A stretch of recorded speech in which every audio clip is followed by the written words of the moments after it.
entró en Noelvi González desde muy pequeño, creo que desde 4 años ya sentía la pasión por el béisbol.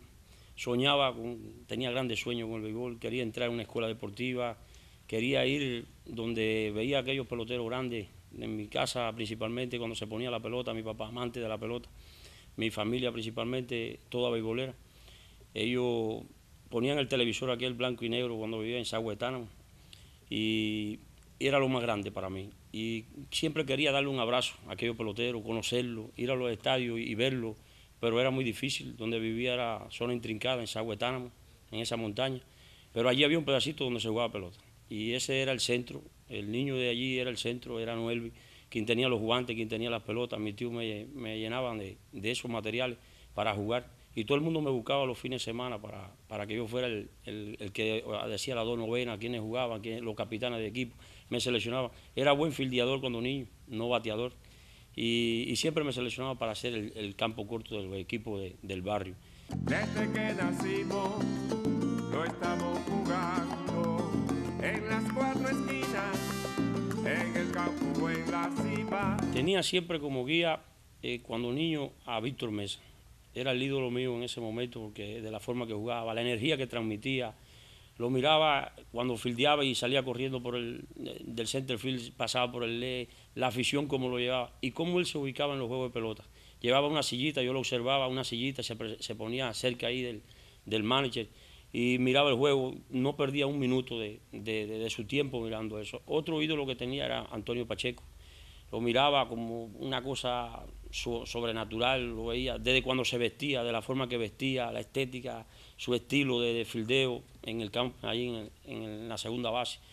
Y Oreste Quindelán, lo veía muy sencillo, lo veía la persona que podía con ecuanimidad lograr algo cuando iba a hacer algo jugando pelota. Es decir, buscaba un balance entre todos esos peloteros.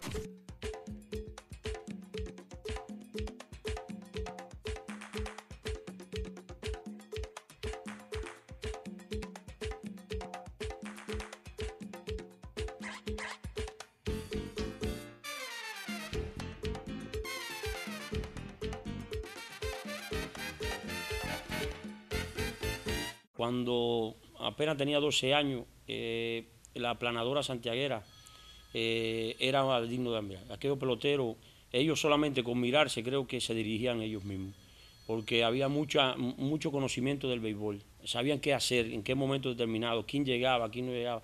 Tenían atletas que pensaban mucho antes de llegar a home. Y veía que ese equipo en un inning te ganaba un juego de pelota, en un inning hacía algo. Y en ese momento el manager era Higinio, cuando vi Higinio, que se pasaba de un lado a otro y siempre decía, un equipo como ese, como el director tenía, pero bueno, cada cual tiene el porqué hacer sus cosas como director y realmente el equipo de la aplanadora dejó pero muy por dentro en el corazón mío de muchas cosas, de modestia, de sencillez, de ganando y cómo la seguridad de que tenían la victoria siempre, aunque tuvieran perdido. En un strike sin bola, el lanzamiento le tira con esta roletazo por el campo corto, viene Navas, tremendo field de tiro a segunda, helado en segunda. Que cierren la trocha, porque Santiago de Cuba es el nuevo campeón nacional. Se tira, levanta un fly, alto, largo, al right field, va atrás, se fue.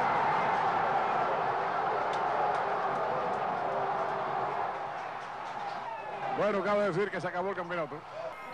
Aquí viene, le tira con fly, a los cortos del center viene Reutilio y ha ganado Santiago, campeón.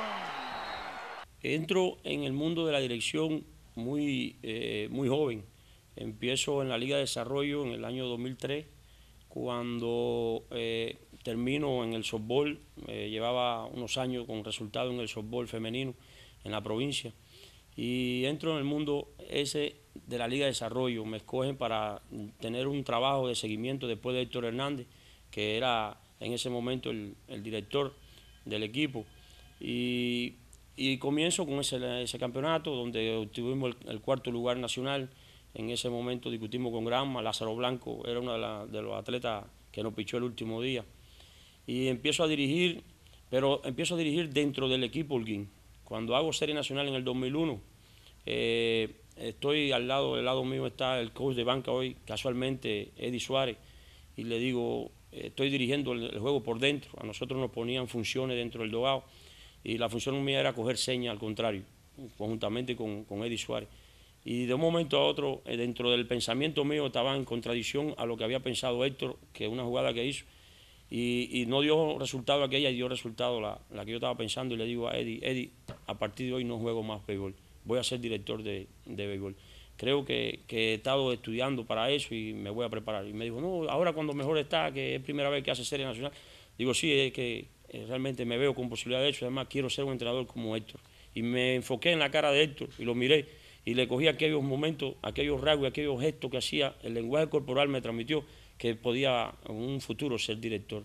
Ahí es donde me entra el bichito de dirigir, pero también empezar por una escalera de mando, es decir, donde yo no violara el estatuto, que primero me preparara, porque para ser director hay que prepararse primero, hay que llevar una escuela, hay que hacer lo que se está haciendo hoy en día en Cuba, que es esa escuela ramal que da mucho, y hay que aprender mucho de comunicación. Me faltaba mucho para eso, pero empecé en el año ese, con la Liga de Desarrollo tuve buen resultado, y de un momento a otro desaparecí de la pelota, me sacaron de la pelota y fui a parar al softball de nuevo, y fue donde el softball me abrió camino, y el mismo año llegué al equipo nacional, gracias a Luis Suárez, un metodólogo que le agradezco mucho.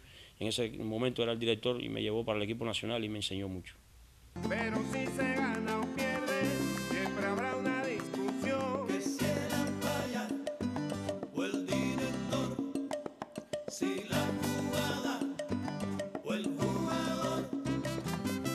Le debo a muchos entrenadores, a todos aquellos, no olvido mucho a Aureliano Pérez Saldívar. Cuando empecé de niño me daba muchos consejos.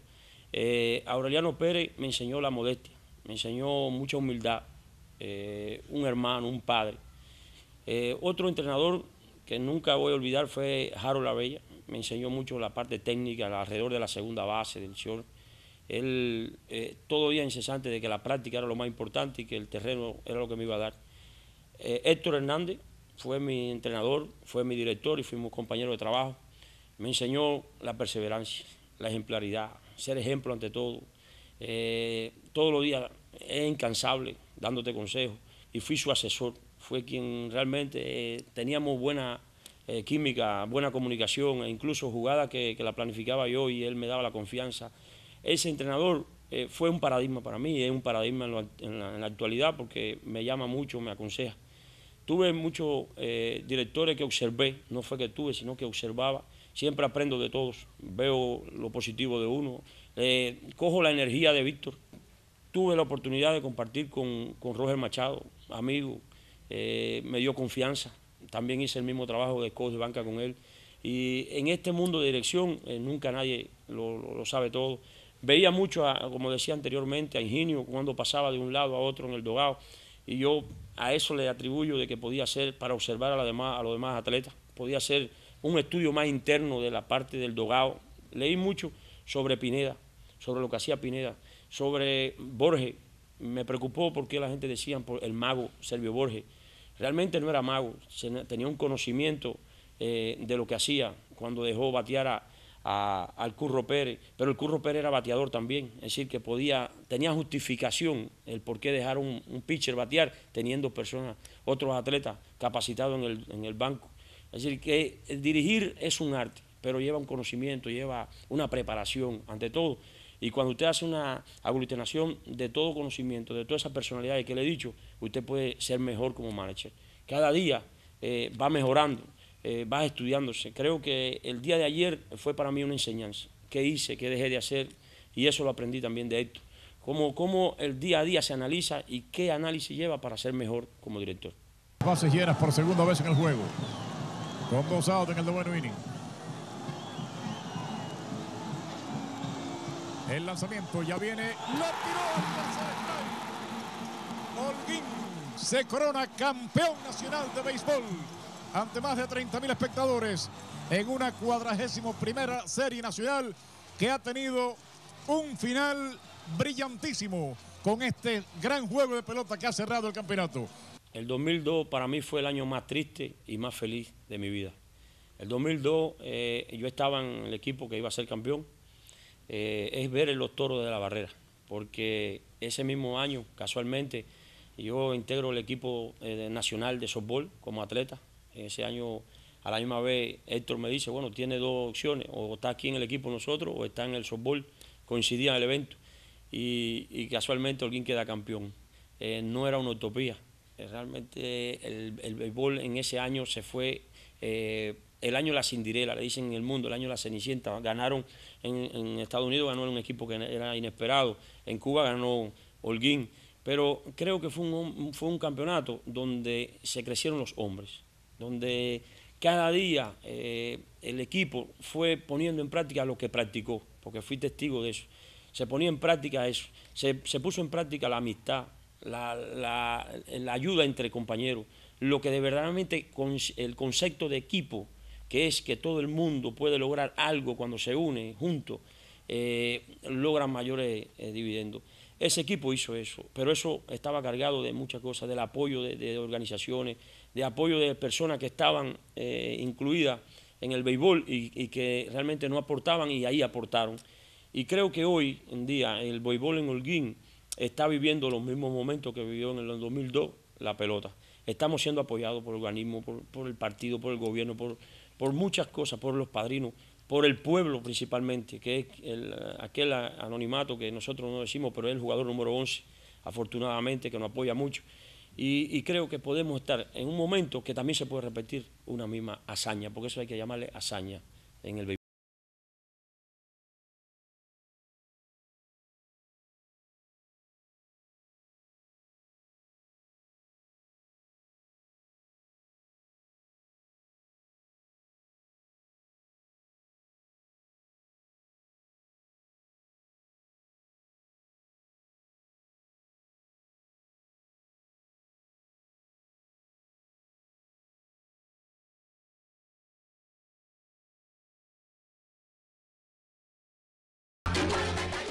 Dirigir un hijo es muy difícil.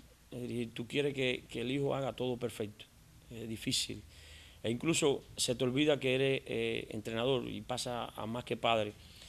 Llega un momento de que no quieres poner al hijo tuyo al nivel de hijo, sino al nivel de un atleta. Y lo pone tan inferior que no lo pone al nivel que quiere. Le exige al máximo. Y gracias, afortunadamente, que tengo un hijo como el que tengo, que vivo orgulloso de él porque se entrega mucho, es un muchacho dedicado. Y cuando me falla, parece que he fallado yo. Cuando comete un error, lo cometí yo. Cuando está triste, realmente estoy triste también, siento mucho. Pero es que el compromiso de él es mayor que el mío. El compromiso de él es querer hacer las cosas bien por quedar bien con su padre, quedar bien con el equipo, quedar bien con los compañeros, porque puede ser criticado, que puede estar jugando y falló. Y creo que lo primero que debo hacer es apoyarlo más. A veces soy muy duro, soy muy exigente, soy exigente conmigo, primeramente conmigo y después con los demás, pero con él exagero mucho a veces. Creo que soy criticado también por muchos atletas, me dicen que lo llevo mucho contra la pared, que podía dar más a él de lo que da pues, si yo aflojara un poco. Pero creo que lo que ha tenido resultado es que he sido exigente con él y eso él me lo va a agradecer por el resto de la vida. Le tira batazo de fly, largo Alex Fields, va atrás Cepeda, va atrás, se va pegando a la cerca, salta y captura la pelota. Dando un salto allá en lo último, Frederick Cepeda. Tres malas, entra Mayeta, se escapa la pelota. Arranca Johnson para tercera, no se movió Ayala de primera, o la muerte están indicando. Y al ocurrir esto, pues para segunda Ayala. El béisbol en Cuba, desafortunadamente, nosotros hemos tenido el éxodo de atletas. Creo que nosotros tenemos que hacer laboratorio, tenemos que pensar en seleccionar los mejores talentos y trabajar con ellos. En un momento determinado, en Cuba se optó por eso, una escuela nacional, donde funcionara la escuela nacional, que allí se lleven los mejores talentos. Sí existen talentos y existe el potencial humano para trabajar con ese talento. ¿Qué sucede? Que nosotros en las provincias tenemos esos muchachos, buscamos el campeonismo, tenemos realmente que hacerlo porque el campeonato se presta para eso. 45 partidos no va a desarrollar el béisbol cubano, 45 juegos es muy poco. Creo que la serie que más desarrolló el béisbol cubano fue la de 90 juegos y una serie de desarrollo paralela a eso. Ayudaría mucho un campeonato con una estructura nueva, que trajera esa motivación, donde existieran una concentración de atletas en ese campeonato mejor, donde los recursos serían para eso. Después existiría otra liga con unos refuerzos, que puede ser lo mismo, que llaman un incentivo, pero con el nombre de esa provincia. Y la Escuela Nacional de Picheo creo que va a ayudar mucho. Puede ayudar mucho, concentrar esos entrenadores que aportan. Hoy en día ya no se entrena igual, existe una especialización, hay que hacerlo. Pero las estructuras técnicas de nuestros bateadores están para el béisbol de 85 millas. No está para un béisbol de 94 ni 95 millas. Cuando nos sale un pitcher internacionalmente de 95 o 96 millas, usted puede dar el juego por hecho.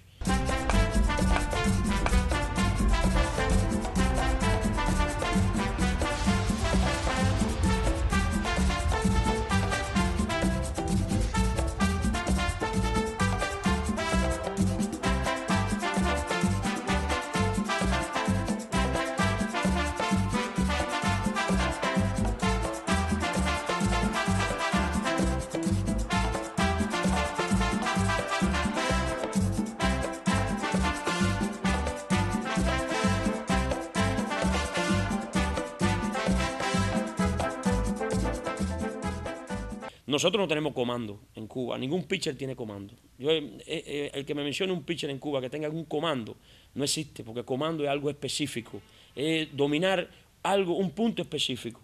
Puede que tenga control sobre un área, y eso se mejora en un laboratorio, se mejora llevando esos atletas a una escuela nacional donde se trabaje por esa vía, para llegar y aumentar. Tenemos que explotar más ese potencial humano, antes que se vayan a otros países a dar fruto a otro país, sino a nuestro país. Y creo que en esa concentración lleva un apoyo, pero lleva una cantidad de recursos donde el equipo nacional tenga su staff de cosas que sea diferente a las provincias, donde esté la tecnología, donde se aplique la ciencia, donde se aplique la técnica, mejor todavía. Y hacia esa vía vamos a ir mejorando. Creo que esa es la idea que tiene que reinar. Tenemos que olvidar el campeonismo, tenemos que saber que las etapas no se pueden violar, que los niños tienen que cumplir un requisito para vencer una técnica. Ahora mismo empieza el Campeonato Nacional Juvenil en el mes de noviembre y los niños entraron en septiembre a la escuela y ya de entrada en 2 meses tú no puedes mejorar a un niño, las repeticiones que estaban plasmadas no las puedes hacer y entonces ahí hay un problema de planificación, algo que se está buscando el campeonismo violando. Si hubiera el tiempo que se dedica para desarrollar un plano muscular, para desarrollar íntegramente un niño, entonces estamos hablando de que estamos mejorando el béisbol para que cuando lleguen a series nacionales ya tengan el somatotipo. Antes Pacheco, Quindelán, Reisá, Fausto Álvarez, eran hombres de un somatotipo increíble. Los pantalones, cómo usaban los muslos, estaban desarrollados cuando llegaban a esa categoría. Pero pasaron por categorías que no tenían ese somatotipo, que no se quemaban las etapas. Es decir, había una forma que hay que rescatar lo que hacían esos entrenadores, cómo lo hacían y modernizarnos hasta la actualidad. Creo que estoy de acuerdo plenamente con esas escuelas nacionales donde estén los mejores talentos por posiciones y especializar los atletas por las posiciones, que conozcan más de su área. Un segunda base hoy en día no conoce en la serie nacional los elementos básicos del área, porque realmente ese segunda base puede ser el mejor pitcher del equipo, lo pasamos a pichar, después lo pasamos al center field para que descanse el brazo, pasa por todas las posiciones y no domina ninguna. Hay que saber dónde llevar al atleta, dónde va a ser bueno, la visión sobre el talento. Nosotros tenemos que tener más visión, dónde ubicar un atleta, dónde va a ser más factible, las manos, qué habilidades, las características que cumple un atleta X determinado para desarrollar una función en X posición determinada. En eso tenemos que dominarlo, que antes nuestros entrenadores tenían más visión. Este da para campo corto, por la agilidad que tiene, por la habilidad, por el conocimiento, por el range, por el desplazamiento que cubre, que no lo cubre nadie. ¿Cómo puede ser? Y ahora la selección de talento está muy global. Hay que especificar dónde vamos a llevar a los atletas. Le tira Rolling, mete el guante el pitcher, le quitó fuerza, Torriente por detrás y cuando fue a tirar la perdió. De tercera y la bola bajita al left field. Ya entró el hombre de tercera. Viene el de home, viene el corredor y quieto, se le cayó la pelota. Toca la pelota, lo hace muy bien, la recibe el pitcher, le dice a Alarcón que tiene tiempo en segunda, pero creo que no. Bueno, pues. El juego de béisbol no solo se lleva al campo. Es muy difícil que uno no sufra una derrota en el campo y una derrota fuera del campo. Creo que nuestras familias son las que más sufren. porque te dan consejos y no están dentro de ti. Y a veces te dicen, ¿qué pasó? ¿Por qué hiciste esto? Y creo que el béisbol entonces se arrastra a la casa. Y la vida social de uno pasa a ser muy, muy triste. Nunca se queda bien. Como director, tú ganas hoy y no duermes por la emoción. La parte emotiva te ayuda a que no realmente afecta que tú duermas bien. Cuando pierdes, no duermes bien. Es decir, que no hay descanso para la mente. Cuando termina un juego de pelota, mi mente está más agotada que el cuerpo. Es como un pitcher que tiene que agotar más la cabeza que el cuerpo por pensar cada momento, cada jugada. Me estudio lo contrario antes de jugar y estudio lo que hizo el contrario después de jugar. Cómo se manifestó, porque todos los juegos de pelota no son iguales. Todos con la misma situación, el mismo hombre, la circunstancia te dice que no es la misma jugada. Hay que estar preparado para eso. ¿Qué habitúa a hacer el manager contrario? Lo llevo estudioso a eso parámetros que debo saber. El juego de béisbol tiene dos aspectos fundamentales, uno que es físico y otro que es mental. Y ese mental cumple, creo que por encima del 100%. Son cosas intangibles que tú lo vas viendo, lo vas observando dentro del partido, y hay cosas que son la disciplina mental como manager también. Tiene la ética tuya, mantener la ética aunque pierda, aunque gane. Tiene que estar recibiendo ofensa y recibirla como si fuera un aplauso, porque tú estás expuesto a eso, fuiste a un estadio a distraer personas, no a ser distraído. Y cuando sales del estadio no puedes olvidar que estás todavía en un escenario, que eres una figura pública, y en eso hemos ganado. Tenemos todavía que profesionalizarnos más todavía en qué es lo que somos y qué es lo que representamos para un pueblo. Serán siempre bien amados por su pueblo admirador, con su carga apasionada de alegría y frustración. En la plaza de Martel o en el parque central, en el barrio muchacho o en tu pueblo natal. El béisbol, para poder mejorar, tenemos que empezar con plenarias del deporte. Tenemos que unirnos. Tenemos que ir a una plenaria del béisbol donde estén las figuras de aquellos tiempos, la de otra época, la de hoy en día, qué opinan. Partimos de esa plenaria, ahí sale un diagnóstico, donde realmente ese diagnóstico te dice cómo estamos. No tenemos realmente, Japón vino a Cuba a ver qué hacíamos. ¿Por qué nosotros tenemos que vengan japoneses a enseñarnos béisbol? Si el que enseñó a Linares, el que enseñó a Pacheco, el que enseñó a Quindelán, el que enseñó a Reisá, el que enseñó a Víctor Mesa, está en Cuba todavía. Y estamos aquí, son buenos entrenadores. Vamos a darle valor a lo que tenemos. Creo que en el mundo he estado en muchos países y fui a los Estados Unidos y tuve el honor de estar allí con grandes, prestigiosos entrenadores. Y cuando yo veía, los fundamentos básicos son los mismos en Estados Unidos que en Cuba. Es lo mismo, el ABC del béisbol es único.